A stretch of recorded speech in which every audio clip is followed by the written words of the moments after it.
It's like, imagine if scientists had a little bucket of swine flu vaccine right here. When they add that squalene, that basically stretches the amount of people that bucket can treat. It makes it stronger. So I guess maybe it makes it concentrated, if you want to think of it that way. Well, the problem is your body already naturally has squalene in it. It's in your knees, it's in your brain, it's in your central nervous system. It's a molecule that's in your body. So when you receive a shot with squalene in it, your body, it speeds up your body's immune reaction, sort of like an autoimmune disease. So anyone with lupus or HIV or something could kind of understand, because basically in those diseases, your body is attacking itself, not all the time, sometimes, because it thinks that there's something wrong. There's nothing wrong, it's just your body's immune system is out of whack. But basically that's what's happened with the squalene stuff. That's what happened in the Gulf War.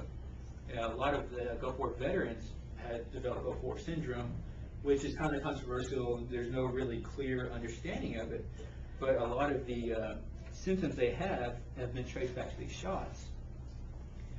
And the kind of medical conditions it left otherwise healthy young men with were rheumatoid arthritis, multiple sclerosis, and lupus. Lupus is one of those autoimmune disorders which are kind of poorly understood, but they're pretty much crippling for the most part. Which leads me kind of to the FLUMIST. You might have seen that on television. The FLUMIST is a little mist you can insert in your nose, and you can do that instead of a shot. And the FLUMIST actually is a live virus. It's an attenuated virus, which just means it's weakened. But it still is the actual swine flu virus in a little container. A lot of children would kind of prefer the mist because children are afraid of shots, and you don't like needles and they hurt, and it seems kind of painless. Here's my problem with the FLUMIST is that, from my understanding, from the nurses I talked to, a lot of people didn't even know this term, is that you're contagious for 21 days after you get your FLUMIST, after you put that up your nose.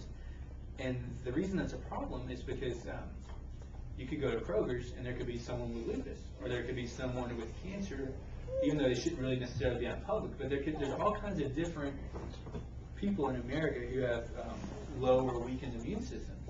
So you who just got your shot are a danger to them for 21 days. Now, not every nurse or doctor is going to sit down and tell you, look, 21 days you need to be in your house. How convenient is it for most people to not go to Kroger's, or not go to the grocery store, or not go to Walmart, or not go to their work for 21 days? Well, it's not very convenient at all. Anything about that on TV at all. Exactly. And then how many people do you know that have Crohn's disease, or rheumatoid arthritis, or lupus, or HIV, or cancer? There's a lot of people in our country who have weakened immune systems.